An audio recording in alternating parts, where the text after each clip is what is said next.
All systems go. Clear for takeoff.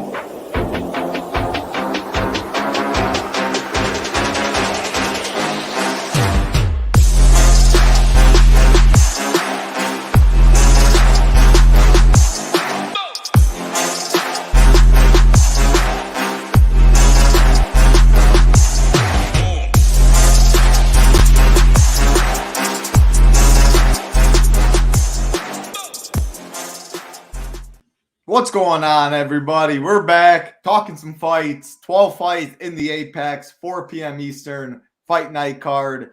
I'm excited, Big Marley, because it feels like an eternity ago since we've had 12 fights. Still, a couple fighters need to make weight, need to get on the scales. Most fighters have made weight, though, but it's looking like we should keep all 12, barring any Cutelaba, Lynn stuff going on. Hopefully, we don't get a Brundage situation. I don't know. Let's just get a normal UFC card for once. Judges do something. No fighters pull out.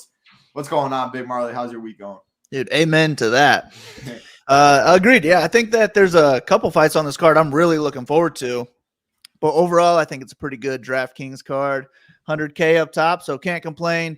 Hopefully, you can help me out on a couple spots that I'm having trouble on or just really don't like. Maybe you could talk me into more.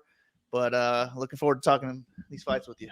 Yeah, no, it's always nice. Some of my thoughts changed when we talk on these. You get me on people more, get off fights more. Always nice bouncing off some ideas. Last week, Bobby Green, baby. Got to say that as well. Bobby Green made some people some cheese. Don't have the username off the top of my head, but it was like 4th place in the big one, almost 100K there. So love to see that.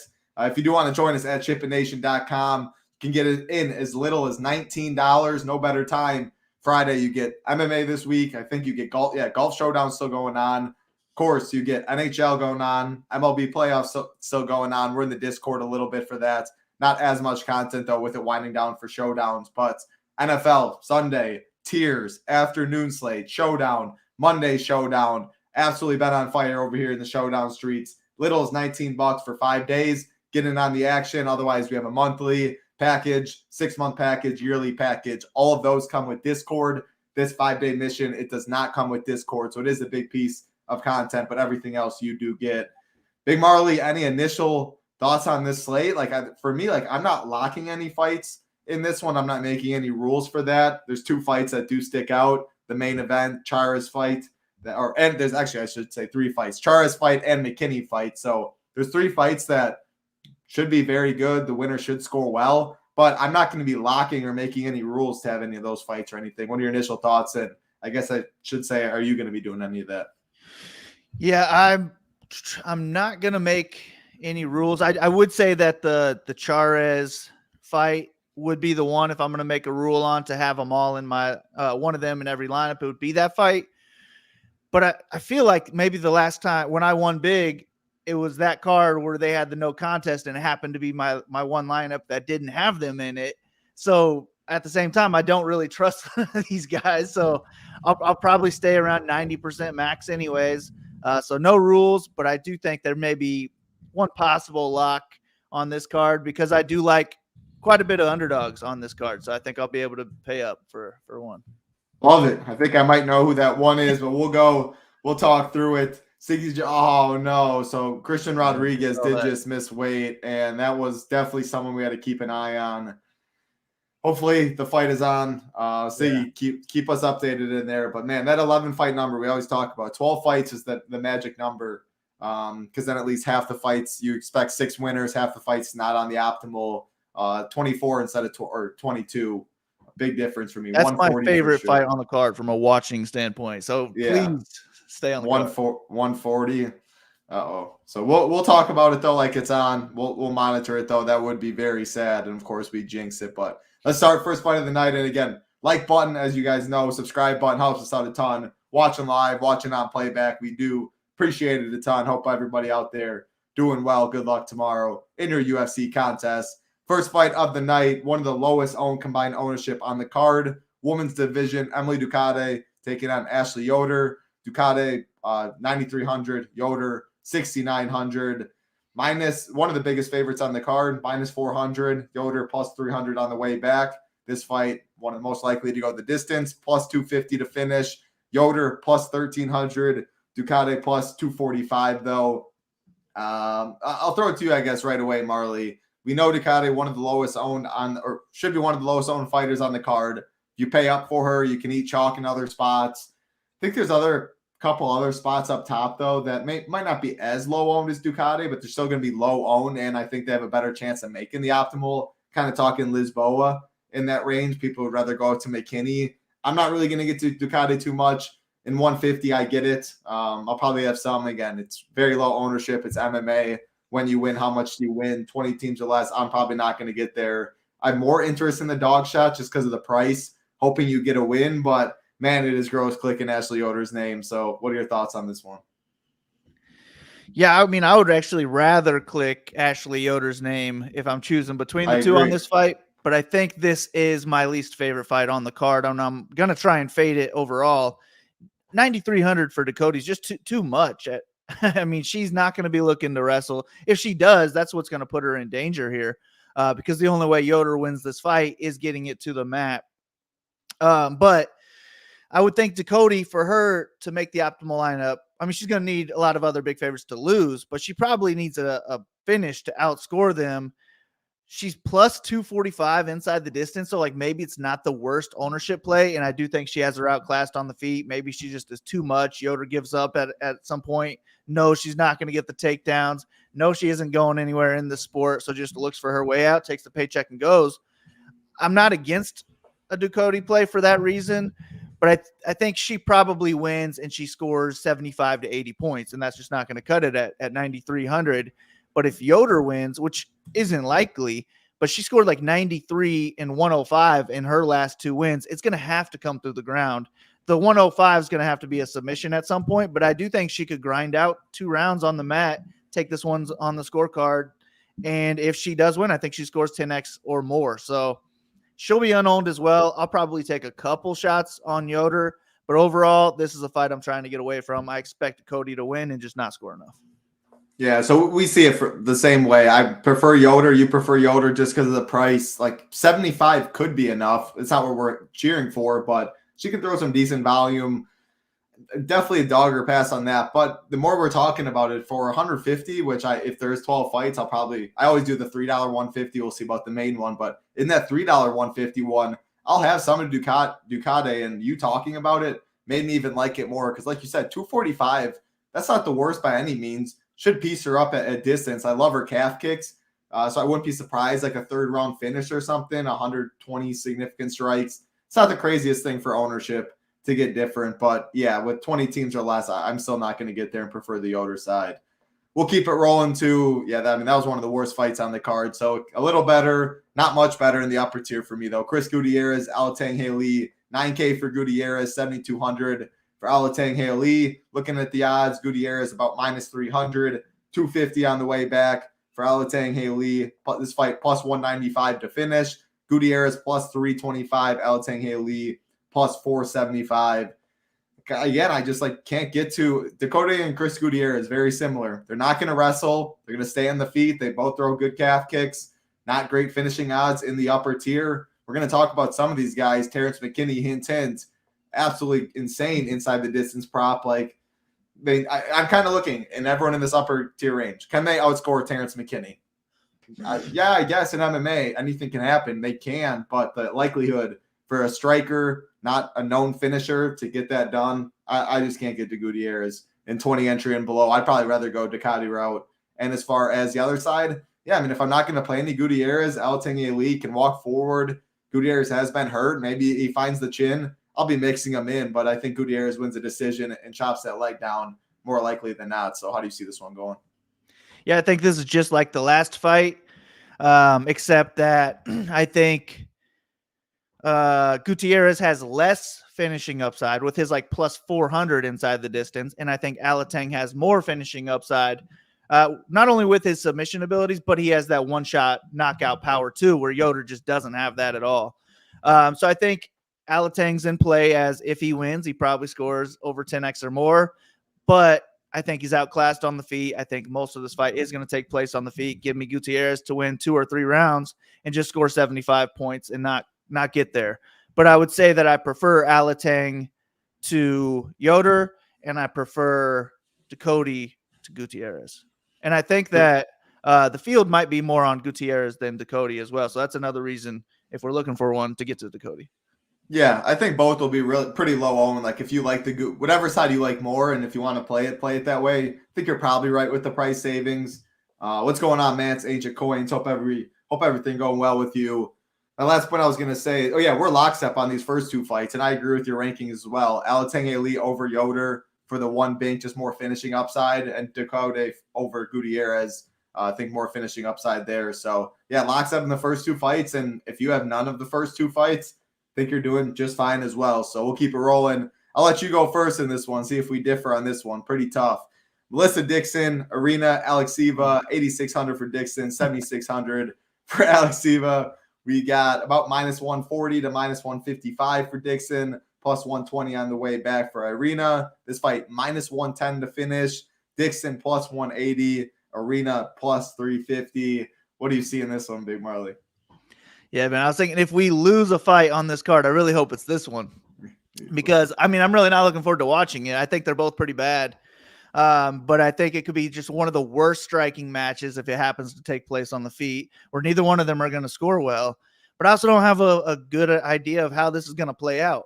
I think that Alexieva is the better moment winner with her submission abilities. But I think that Dixon's the better minute winner. I think she's the better wrestler, probably the better striker as well. I mean, but striking doesn't matter. She's going to have to wrestle in order to outscore that $8,600 price tag. She's going to have to wrestle here. And if she's wrestling, then you're playing with fire with Alexieva's submissions. So I don't know what her game plan is. 8,600 is a lot to pay. I really don't want to get too much there. But I think if Alexieva wins, it's a quick submission. And if it's early, she's going to score well again. So I guess my preferred play is just saving the $1,000 and going to Alexieva.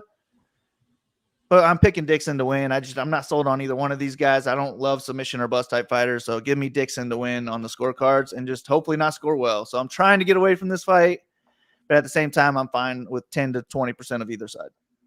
See, I'm going to play this fight, and I think it's going to be gross for sure. But I like both sides. I'd rather the Arena side because of the 1,000 savings, like you said. She actually won a UFC fight. Like Stephanie Egger, I was shocked to see that, man. It cost me a lot of cheese. I didn't know Arena, and my night was over for sure. But, I mean, she throws caution to the wind. She throws bombs. No striking defense, but I think that could open up for someone getting clipped. Dixon likes to wrestle, is good on top. Arena's got some submissions. Like, could see another knee bar, could see something. Could see Dixon with, I think, 12 minutes of control times in the realm of possibilities. I just see multiple outs in this one. Arena does throw wild. Maybe she clips Dixon. I don't really know who it is going to be. I'm not going to make a strong stance by any means on which side. Prefer the Arena side, but yeah, I'm going to be overweight on this fight, especially if we lose that C-Rod fight and we're down to 11 fights. I'll probably have an uncomfortable amount of this fight, but I hope we don't lose that fight, and I'll still have a good amount of this one. But I'll take the dog in Arena. I'll take the savings. I've seen her win a UFC fight, but I mean, I still don't think she's really any good. It's a low-level fight right here. Pretty crazy. It's on a UFC card. We'll keep it rolling again. Like button, we appreciate it. Subscribe button helps us out a ton. And if you want to join us at chippination.com, all of our MMA content will be up after this show, after our NFL cast show as well. 5-day mission as low as $19. Everything on the site except Discord NFL this week. If you do want the Discord, though, monthly, 6-month, and annual package, head over chippination.com. Check it out, and I do recommend getting in the Discord. Next fight on the card, we've talked about this one. I should say hinted at this one for a little bit. T-Rex, Terrence McKinney taking on Brendan Morat, 9,500 McKinney, 6,700 for Morat. Morat coming in on short notice. Was supposed to be Christian Duncan, I believe, taking on McKinney. McKinney 600, minus 600, biggest favorite on the card. Morat plus 400. This fight is minus 700 to finish, minus 1,100 at some other spots. McKinney minus 500 inside the distance. Morat plus 800. Same story with McKinney, man. First round, he's all the upside in the world. One of the better fighters out there. Can wrestle, can strike. He's expected to finish it in the first round. Let's see what the odds are. My guess is this minus 190 at BetOnline for McKinney in round one. That's what everyone's expecting. That's why he's going to be one of the chalkiest on the card. However, he absolutely dies and gasses in round two. If Morat can live, all the leverage off of chalk McKinney, Morat's going to be low owned. I'm going to play some Morat just because of that. But yeah, I think McKinney knocks him out, wrestle, whatever he wants to do. I think he does against Morat. But you want to talk about Morat a little bit, New England cartel guy? I don't know what you want to say. I think he gets dominated. I think you think so as well. Yeah, I really didn't see anything from Morat that makes me think he has any skill advantage at all here. And I think that if Terrence McKinney had the cardio or just the mindset to go 3 rounds, he dominates this guy in a decision as well. However, he's his own worst enemy. If this fight gets it out of round 1, I mean, I'm not sure that you and I can't beat McKinney after the first round, to be honest with you. So I think that this Morat kid's in play for that reason. It's just that he has to make it out of round 1. And I think McKinney just is levels above him everywhere. So I think McKinney does get the first round finish. He's minus 190 in round 1, minus 500 inside the distance. On a card where maybe I like less underdogs, I'd want a little bit more of this Morat guy, because if he wins, it's probably going to be a second or third round finish, and he's going to break the slate at low ownership.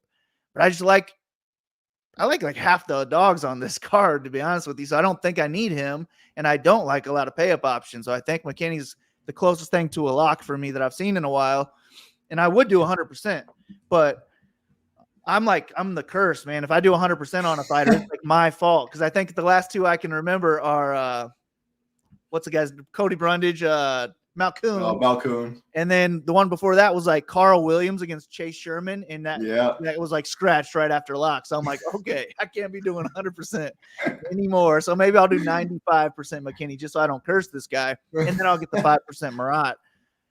But yeah, I just think that he dominates him, whether it's a knockout in round 1 or if he wants to wrestle, he should be able to do that and have his way with this guy on the mat. So first round finish, McKinney, favorite play on the slate. Yeah, you mentioned like the main event Charz fight in this fight, or I mentioned it earlier. You said you think the Charz fight would be your one you're most likely to lock in.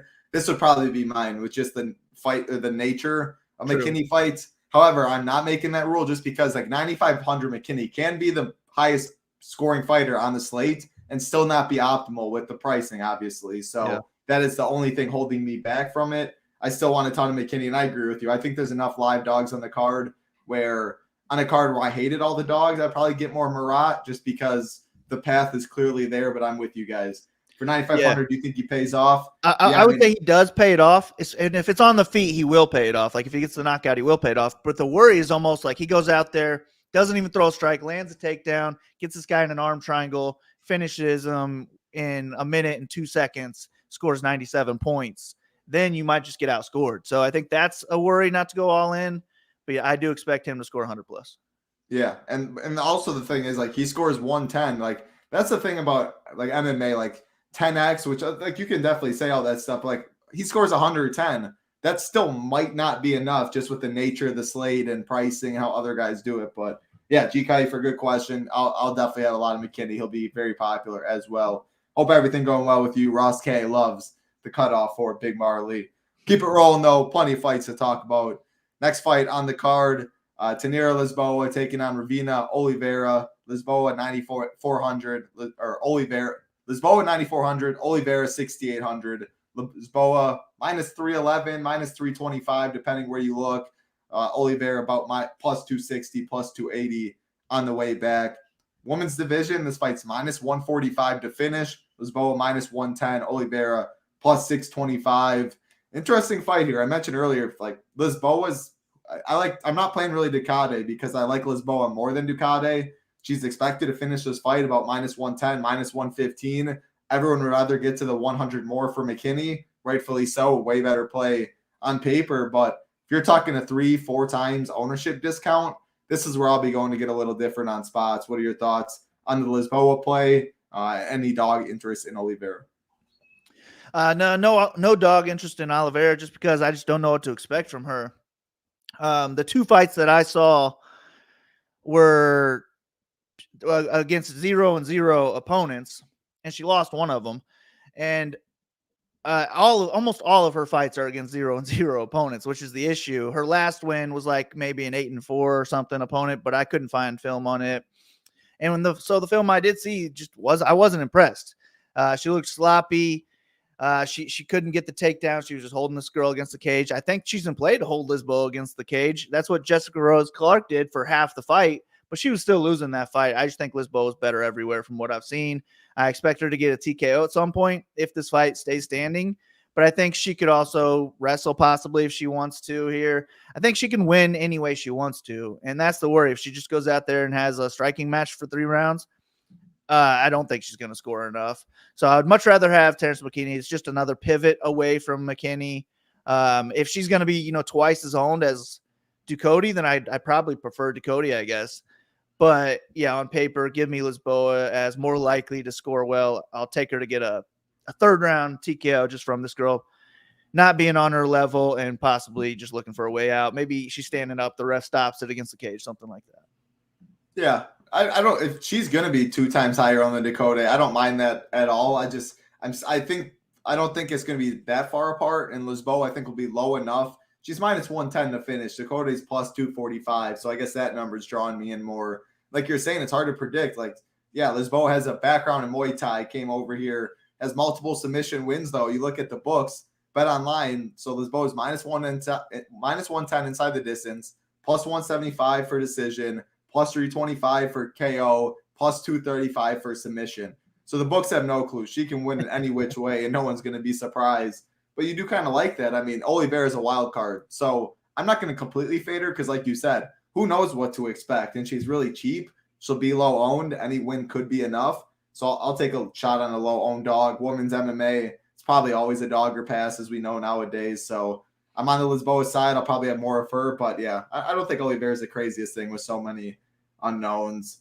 The fight's still on. No other credible sources. All right, cool. We'll go on like it's on. Hopefully it is. Appreciate that, Siggy. Let's keep it rolling, Big Marley. Next fight on the card. TJ Brown taking on Darren the Damage Elkins, 8,800. Brown, 7,400 for Elkins. Minus 180, minus 185 for TJ Brown, plus 160 for Elkins. This fight, minus 115 to finish. TJ Brown, plus 165.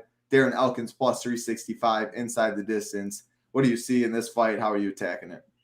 Love this fight. I think it's one of the better fights on the card to target both sides of. I like Brown to be the better striker, more likely to get a knockout. I think he could also land 6 takedowns in this fight if he wants to. But we've seen this guy submitted from top control, side position, top control. Like, I just don't trust this guy. I also don't like his takedown defense at like 36% against a guy in Elkins who's going to want to get him to the ground and grind out 15 minutes of a dirty fight. So I would much rather take the underdog in this one. Give me Elkins as an underdog I want to be overweight on for sure. And then Brown's a guy I still want 20, 30% exposure to as well, because he does have a high ceiling. But I think that this could be a case where it's just so back and forth that one of them wins half the fight, the other one's the other half the fight, then the winner only scores 75 points because of it. So I was going back and forth between a 4-star and a 5-star on my rankings. What would you do for this fight? 4-star, 5-star?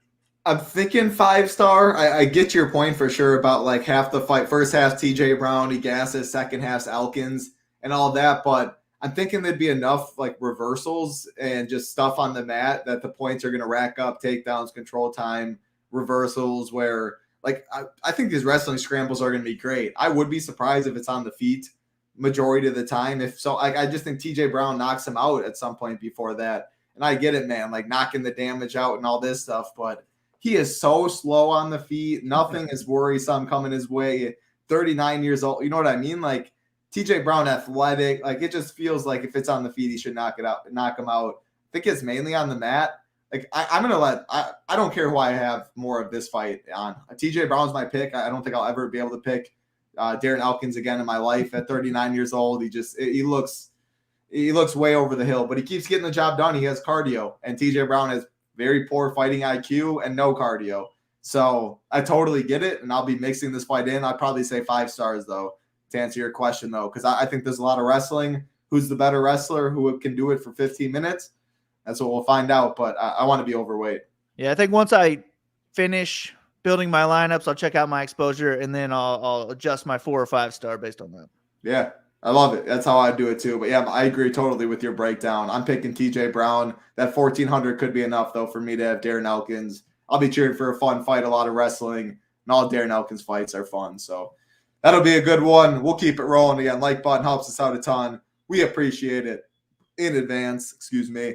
This is the fight where Christian Rodriguez missed weight by 5 pounds. So hopefully the fight's on. We'll talk like it is on. If not, 11 fights. That is definitely very sad, but very fun real life fight. Christian Rodriguez, Cameron Simon, 8,400 Rodriguez, 7,800 for Simon. We got Rodriguez coming in at minus 155, minus 165.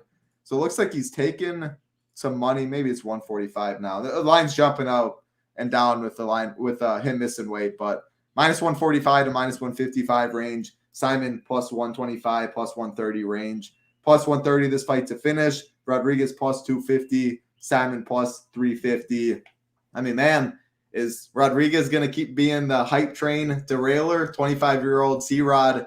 He's young himself, but Raul Rosas Jr. knocked him off. Cameron Simon undefeated, 22 years old. Is he going to get knocked off as well? Dude, I don't know. I cannot wait for this fight. I need this fight to happen because it's just two really good prospects who are very well-rounded. I just think it's closer to a 50-50 fight. And I could see Simon Simon, is that how we say his name? I say Simon, I don't know. Yeah, whatever it is. I could see him being the better overall striker over the course of 3 rounds, being the higher volume guy. But I would think Rodriguez is probably the better offensive wrestler. Man, it's so close. I don't know, man. Every time Simon's been taken down like 6 times or in his short UFC career, but he's got 6 reversals as well. Like he's damn good on the mat. And I just think I'm a little bit more impressed, not with the level of competition, but just the skill that I've seen from Simon. And I think that the level of competition is what is making Rodriguez the favorite here. So I'll just go with the underdog in this one. I think it's going to be a close split decision, and maybe it doesn't score well because it's so back and forth, but they both have 100-point upside. Simon averages like 113 DraftKings points in his 3 wins. So I think he even has more upside as the underdog. So he's going to be my preferred play. I'll pick him to get the win. But I love this fight. Yeah, I like this fight more in real life than DFS. True. But it's hard, like looking because, like Christian, you mentioned it, the level of competition. Christian Rodriguez has fought Jonathan Pierce, short notice, up a weight class. Raul Rosas Jr., like his strike numbers show under 3 significant strikes per minute. But it's because then he submits Weems in the first round. Like those numbers, they don't tell the whole picture. It's probably more so in the 4 range, where Simon fought very bad competition. That 5.6, the higher he goes, like if he wins this fight, I'm not expecting, like he's not a Max Holloway or any of that by any means. Like I think those numbers come down a little bit when he fights better competition. Both guys can wrestle though. Both guys are fine being on the mat, which makes this fight have some upside. I just think both guys, like I agree with you. I'm picking Simon just because that dog money. If it was reversed, I'd be on the Rodriguez side. I really think it's close to a pick 'em. Odds maybe minus 120. C-Rod is how I capped it just because of the level of competition. But yeah, Simon at this price, at the savings, I'm picking Simon. He's thrown more volume. Like it just feels like he doesn't need 100 points, whereas Rodriguez might need 95 something at 8,400. You have more leeway at 7,800 in a fight that I think does probably go to decision. So I plan on being somewhere around the field on this one though, or underweight wouldn't bother me. If I get too much of this fight, I will manually bump it down, though, is how I'm seeing it. So any final thoughts? No, if we lose it, I'm going to be big bumped. Yeah, me too. It makes everything, man. The 12 fights to 11 fights for like just everything. There's always 1, 2. So we'll monitor it. If things change, we will update, of course, on the site in the Discord. But hurtful. Hopefully that fight does continue. We'll keep it rolling, though. Next fight on the card happened a month ago. Who knows if the result will be any different? Edgar Charz taking on Daniel Lerta. 9,200 Charz, 7,000 for Lerta. Minus 385 is Charz. Plus 320 is Lerta, De Silva, whatever you want to say. This fight's minus 600 to finish. Charz minus 250. Lerta plus 375. I don't know, man. We saw this fight a month ago for UFC Noche. Charz had Lerta in a pretty deep standing guillotine. I thought it was going to be over shortly after. Tyone grabs his arm. It was limp, but he wasn't out. All of that, it turns to a no contest, so we get a rematch. I don't know. Probably the same thing happens. I don't know really what else to say in this one. What about you? Yeah, I mean, on that card, I liked Lerta more because there were just so few underdogs on that card.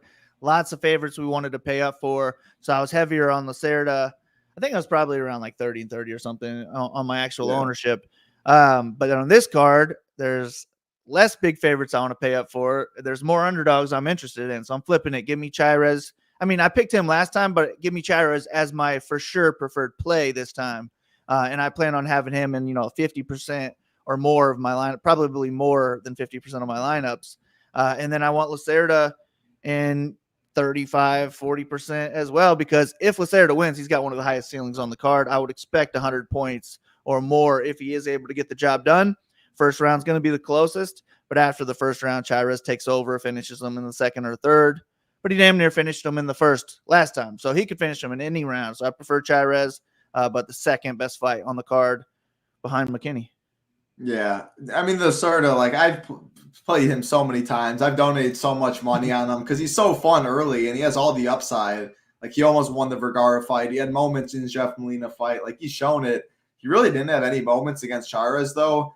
He came out way more reserved. I forget. I think it was G Kite for someone asked before the last fight, like, is he going to change his style? Is he going to come out more reserved with his job probably on the line, losing 4 straight or whatever? And he did, but he didn't have any moments in that fight. Like he was getting picked apart at range.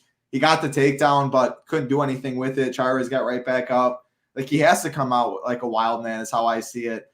Yeah, I really think it's hard to get behind Lerta in this one, but he's going to be low owned. And if he does win, he's going to score a lot. You know that. So I'm going to play some of them, no doubt about it. But it's going to be lower than I had last time. And I do like Charz even more this time. KO, submission, whatever it may be. Price is good. Ownership will be up there, though. Good inside the distance prop. I prefer McKinna in the 300, of course, if I can get him. But, yeah, both really good plays. 2 of the higher owned people on the slate. Fun fight, though, for sure. Keep it rolling. Couple more fights left on the card. Michel Pereira taking on Andre Petroski. 8,600 Pereira, 7,600 Petroski. Pereira coming in about minus 215. Petroski plus 185 on the way back. Minus 180 for this fight to finish. Pereira plus 120, Petroski plus 265. How do you see this one going down?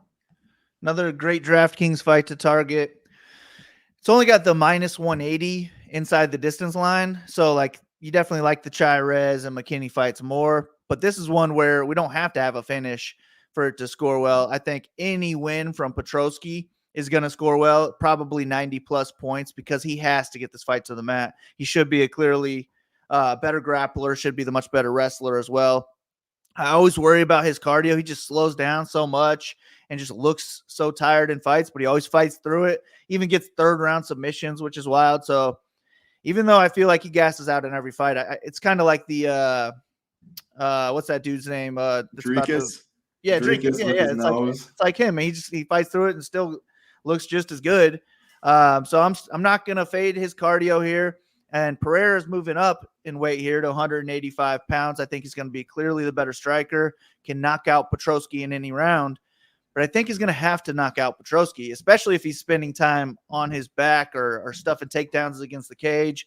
I just don't think he's going to have enough volume in striking to win a decision and score well. So on the Pereira side, I think he needs the knockout. But I think he will get the knockout if Petroski can't get takedowns. I just think he's that much better on the feet. And he's powerful too. So I think eventually the knockout will be there if the takedowns are not. But give me Petroski to land those takedowns. I'm going to take him to get a submission in the first round, but I think he could win 2, maybe all 3 rounds with wrestling as well. Any win from Petroski should score very well and put him on the optimal lineup. So he's going to be my pick here, but I think it's a great fight to target both sides of. Yeah, no, I couldn't say it any different. Like, I'm picking Pereira. I know that. I think the takedown defense does hold up 94%, but again, he's coming up a weight class. He's huge anyway, so like these guys about the same height and reach, so I'm not worried about him coming up a weight class, but I am worried about if Petroski does get takedowns and Pereira's on his back, Petroski should have a field day. So DFS-wise, like the 1,000, I might end up with more Petroski, because I agree with you. If he wins, he more than likely is on the optimal. The same necessarily can't be said about Pereira, but for a pick, I'm gonna pick him, keep it on the feet, and I do think he knocks out Petroski at some point. Couple more fights left. How many more fights? 3 fights left on the card. 2 pretty solid ones. The third one, all right. Again, like button helps us out a ton. If you want to join us at chipination.com, you can join for as little as $19, 5-day mission. MMA this week, some PGA showdown, NFL Sunday, tiers afternoon, showdown on Sunday night, showdown Monday night, showdown Sunday morning as well. The London games, I think they're somewhere else right now, but those have been going pretty good as well. Content for everything you need. NBA right around the corner, NHL going on as well. Join us at chipination.com. We think you'll love it and not regret it. And if you do join something other than the 5-day mission, make sure to get in the Discord. Adrian Yanez, Jonathan Martinez, 8,200 Yanez, 8,000 for Martinez. This fight, the closest on the card. Jonathan Martinez sitting around. I mean, if you're on Bet Online, it's Martinez minus 115, Yanez minus 105, Bovada minus 115, Yanez, Martinez minus 105. So let's call it a good old coin flip. Great fight, man. Two strikers that get it done in different ways. Yanez with his hands and boxing, Martinez with the kicks. Who's going to win out? Yanez closing the distance or Martinez at range is kind of how I see it. I think Yanez has more upside because I do think he wants to close the distance. I'm worried about Martinez's chin. I don't think I've ever picked against Martinez. I only picked against Yanez once. Two of my boys absolutely love these guys. I'm going to go with Adrian Yanez, though, in this one. I think him being 200 more could keep him a little lower owned. However, you never really know. I'm surprised with ownership every single time.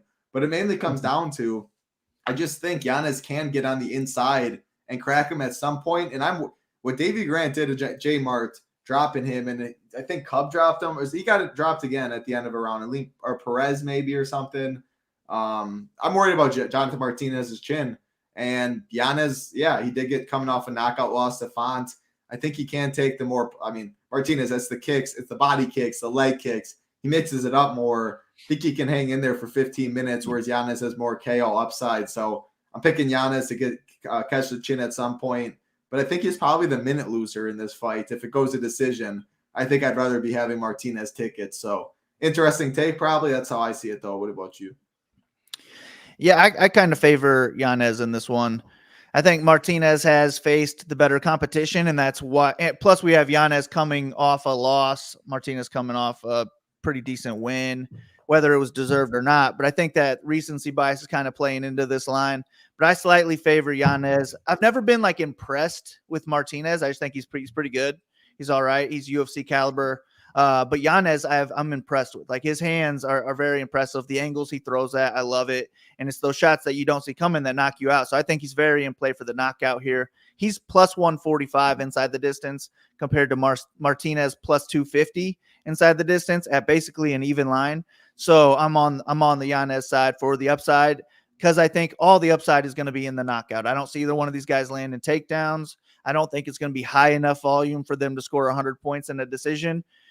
They're priced in the mid-range, so we probably don't need 100 points, but I still would rather target guys who can get 100 points in decisions. That's just the way I like to play DraftKings. But I think Yanez is more in play for that knockout. I'm picking him to win a decision, actually. So I would still rather have the Yanez ticket in a decision, but I think he's very in play for a knockout in any round. So he's got the guy I plan on being overweight on, and then I will go underweight to Martinez. And I might even full fade Martinez, to be honest with you. I'm just much more impressed with what I've seen on the Yanez side, even though it's against lower level competition. Yeah, no, that makes sense. I love Jonathan Martinez. I love his kicks, the calf kicks, how he mixes it up. The chin I'm worried about. DFS, though, it doesn't always translate. So I was debating an overweight, underweight tag. I'm thinking more around the field, possibly under. I will say, though, this fight, if the Rodriguez-Simon fight is pulled from the card, a lot of ownership will go to this fight. So maybe then just full fading a Jonathan Martinez makes even more sense there. But yeah, it's a great fight. Really good one in real life. I think it could be fight of the night. We're both on the Yanez side, though. I like it.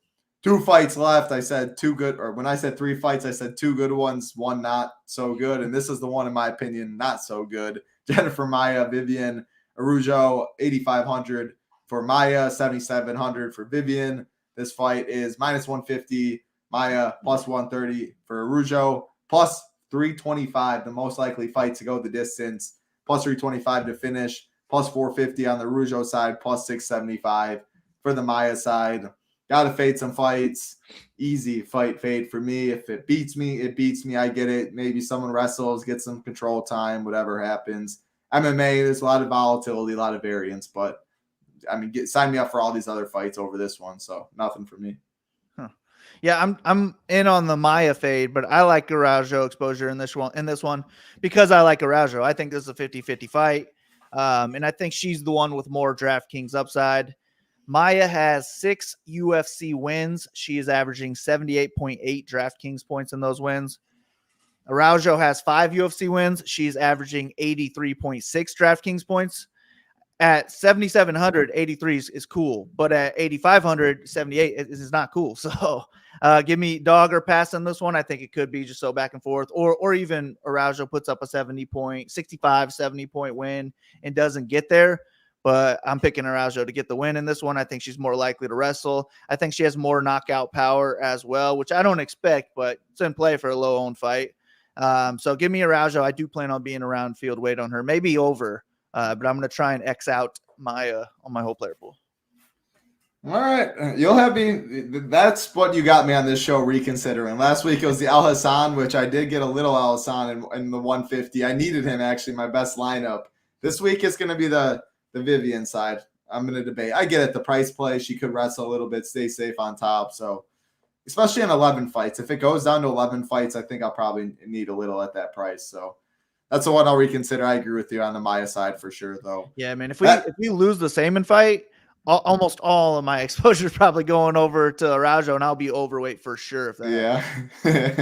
Let's hope for your sake you're not sweating women's MMA that hard. Yeah. So really got to keep that fight on. What's going on, Nickel? Didn't say hi. Oh, there's the Tricus right there. Salil in here. Matt's in here as well.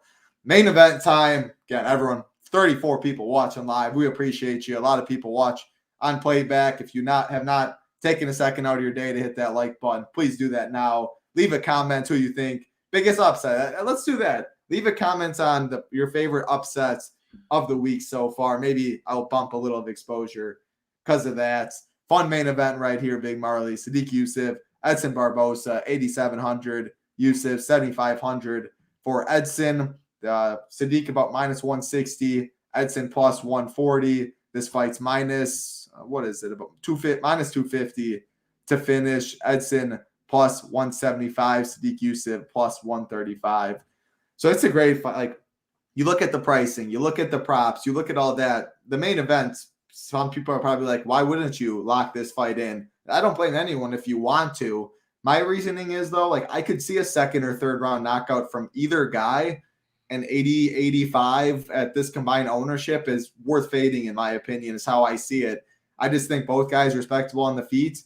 It could play out as just a striking match. And if it's the third round, man, that really just doesn't score great. You'd rather the 5-round decision with a lot of volume or a late finish that way than those second, third round finishes, which it seems pretty likely in this fight, according to the odds. So I like this fight. I'll have a lot, but that's my reasoning for not going all in on it. What are your thoughts? How do you see this fight going? Yeah, I won't be all in on it either. And I just think that's more so with a Youssef win. If Barbosa wins, I think that he's got a good chance at the optimal lineup, probably scores more than 10x, in play for the knockout in any round, much more experience. One of the best strikers we've ever seen in the UFC, really, to be honest. But towards the end of his career rather than the prime, man, he looks yoked up in pictures that I've seen. This dude looks like he's on the good juice right now. But still, I don't know how much that's going to help him. Maybe it helps him with his knockout power. But I think most of the TKO upside is going to be on the Youssef side. I think he's more durable. I think he's more likely to wrestle and grapple at this point too. But I do expect this to be two technical strikers where they respect each other, and it's not a high volume striking match. I could see Youssef winning a 5-round decision and scoring 80 to 85 points and just not getting there on because he's outscored by other people. So that's kind of why I'm not all in on it, but I think that Youssef does get a knockout at some point. So I still like him quite a bit. And like I said, if Barbosa gets the win, I think it is a pretty close fight. Barbosa has a good chance at being on the optimal as well. So I'm probably going to be like, what I say in my rankings, I think I said I'll probably be about 45% Youssef and then 25% Barbosa. Haven't really built all my lineups, just to have a couple that I've hand built to see how it it works out for me, but that's what I'm seeing in my head. 45% Yusuf, 25% Barbosa. I like it. Yeah. If I see it in my head, I'm thinking 40% Barbosa, 35% Sadiq, something like that. And again, do not have a strong lead at all. If I had to pick, I'd take the savings, the 1,200 savings. I mean, Barbosa, maybe a little recency bias, got the job done for me against Billy Q last time. I absolutely love the leg kicks. Like Sadiq, he just doesn't. There's red flags on both sides. At 145, Barbosa does absolutely look jacked, though. He's taken so much damage in his career. Sadiq, though, his back was so messed up. He had herniated discs. He hasn't fought very often at all. He mentioned like he had a hard time walking and standing up and stuff like that. Like Don Shane, his win isn't really great. So there's questions on both sides for sure. The dog money, the savings has me if I had to pick, go to the Barbosa side. But if I look at my script and I have 55 Sadiq Yusuf, 30 Barbosa, and I love everything on my team, like I'm not going to probably mess around with it. So I guess it's just really a neutral. I don't have a strong lean on this main event one bit. And I wouldn't be surprised about the fade too, which probably not what people are looking to hear, but it's just how this card goes. And I don't have a strong lean, but I would say dog or pass for me. But how do you want to wrap this fight up? And I guess how do you see this fight not really getting to the optimal? And I guess the last question will be, if Rodriguez and Simon are pulled, are you going to make sure this fight's in every lineup? Because I might consider that, because I can see the Janz, like the mid-tier fights are solid, but the Janz Martinez fight, what other fight was right? I don't love the Vivian fight at all either. I might just make sure 8,700, 7,500, you expect a good score. I might make sure I have that rule if that fight gets scrapped. What are your thoughts? Yeah, I just kind of think that Yusuf does win this fight and scores 85, 90 points. And who knows if that's going to be enough on this card. So right now I have it as a 4-star on the sheet. If that other fight gets canceled, I'll move it to a 5-star. Probably will be in almost every lineup that I create, because I think that just makes 90 points a lot easier to make the optimal. Yeah. But it would be a later knockout from Yusuf. I just think it's going to be really technical, very slow-paced fight where they both kind of want to keep it on the outside. They don't want to engage too much, and maybe this gets into the third round. Or if it goes to a decision, I just think third to the fifth round, Yusuf win might not get there. Probably won't. No, I agree with you too. I just really hope that fight Cameron Simon and Rodriguez say on the card, because I probably would end up having 100% and 20 and below. It would bust all this stuff. We need 12, not 11 fights. And man, next week, what a card we have too. A lot of change-ups going on. Olvia out, Volkan, the Paulo Costa situation. A lot going on in the UFC. A lot of great fights to end the year here. Saturday, right into Free Money Sunday. What a weekend we have coming up. If you want to give us a shot at shipitnation.com, as low as $19. The 5-day mission takes you through NFL Sunday, NFL Monday with Showdown as well. NHL going on. NBA will be here before you know it. No better time to join. Like button, subscribe button on the way out. Helps us out a ton. Good luck to everybody out there this weekend in the NFL streets, in the UFC streets, whatever you may be playing. For Big Marley, I'm Titletown. Good luck, everybody.